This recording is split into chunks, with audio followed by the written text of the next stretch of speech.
ಈಗ IPL ಪ್ರಾರಂಭ ಆಗ್ತಾ ಇದೆ. RCB ಅವರು IPL ಅನ್ನ ಕಳೆದ ಬಾರಿ ಗೆದ್ದಿದ್ರು. ಎಲ್ಲಿ ಯಾರು ಗೆದ್ದಿದ್ದಾರೆ, ಯಾವ ಟೀಮು IPL ಗೆದ್ದಿರ್ತದೆ ಅಲ್ಲೇ ಪ್ರಾರಂಭ ಮಾಡಬೇಕು ಅನ್ನೋದೊಂದು ಅವ್ರದ್ದೊಂದು ನಿಯಮ ಮಾಡ್ಕೊಂಡಿದ್ದಾರೆ.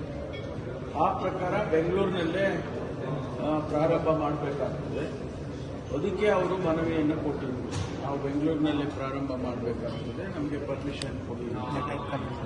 ನಾವು ಅವರಿಗೆ ನಮ್ಮ GBA ಚೀಫ್ ಕಮಿಷನರ್ ಅವರ ಅಧ್ಯಕ್ಷತೆಯಲ್ಲಿ ನಮ್ಮ ಪೊಲೀಸ್ ಕಮಿಷನರ್ ಅವರು ಮತ್ತು ಜಾಯಿಂಟ್ ಕಮಿಷನರ್ ಅವರು, PWD ರೆಪ್ರೆಸೆಂಟೇಟಿವ್ಸು, ಫೈರ್ ರೆಪ್ರೆಸೆಂಟೇಟಿವ್ಸು ಮತ್ತು ಹೆಲ್ತ್ ಡಿಪಾರ್ಟ್ಮೆಂಟ್ ರೆಪ್ರೆಸೆಂಟೇಟಿವ್ಸು ಇವನ್ನೆಲ್ಲ ಸೇರಿಸಿ ಒಂದು ಸಮಿತಿಯನ್ನು ಮಾಡಿತ್ತು ಸರ್ಕಾರ. ಅದರ ವರದಿ ಕೂಡ ನಮಗೆ ಇವತ್ತು ಬಂದಿದೆ.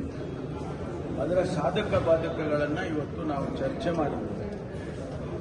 ಕ್ಯಾಬಿನೆಟ್ನಲ್ಲಿ ನನಗೆ ಅಂದರೆ ಗೃಹ ಸಚಿವರಿಗೆ ಜವಾಬ್ದಾರಿಯನ್ನು ಕೊಟ್ಟಿದ್ದು, ಈ ಒಂದು ವಿಚಾರದಲ್ಲಿ ನೀವು ಅವರ ಜೊತೆ ಚರ್ಚೆ ಮಾಡಿ ಅಂತಿಮವಾಗಿ ಕ್ಯಾಬಿನೆಟ್ಗೆ ತಿಳಿಸಬೇಕು ಅಂತೇಳಿ.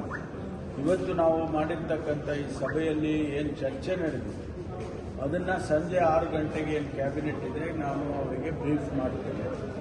ಕ್ಯಾಬಿನೆಟ್ ಏನು ತೀರ್ಮಾನ ತಗೊಳುತ್ತೆ, ನಾವು ಅಲೋ ಮಾಡಬೇಕಾ ಮಾಡಬಾರ್ದಾ ಅಥವಾ ಮಾಡೋದಿದ್ರೆ ಏನು ಯಾವ ರೀತಿ ಮಾಡಬೇಕು, ಇದನ್ನೆಲ್ಲವನ್ನು ಕೂಡ ಕ್ಯಾಬಿನೆಟ್ಟು ತೀರ್ಮಾನ ಮಾಡುತ್ತೆ. ಅದಾದಮೇಲೆ ಅಂತಿಮವಾಗಿ ನಾವು ಅನೌನ್ಸ್ ಮಾಡ್ತೀವಿ. ಆದಮೇಲೆ ಹೊಣೆಗಾರಿಕೆ ಯಾವುದೋ ಚರ್ಚೆಗಳು ಬಹಳ ದೊಡ್ಡ ಮಟ್ಟದಲ್ಲಿ ಆಗಿತ್ತು ಸರ್.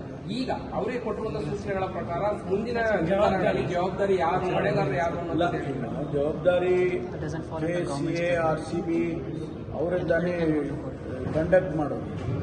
ಇವೆಂಟನ್ನು ಕಂಡಕ್ಟ್ ಮಾಡೋರು ಯಾರು ಇವೆಂಟನ್ನು ಕಂಡಕ್ಟ್ ಮಾಡ್ತಾರೆ ಅವರಿಗೆ ಜವಾಬ್ದಾರಿ ಹಾಕಬೇಕಾಗ್ತದೆ.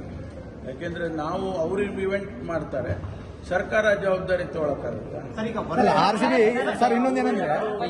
ಯಾರು ಇವೆಂಟ್ ಆರ್ಗನೈಸ್ ಮಾಡ್ತಾರೆ ದೋಸ್ ಆರ್ಗನೈಸರ್ಸ್ ಓನ್ಲಿ ವಿಲ್ ಬಿ.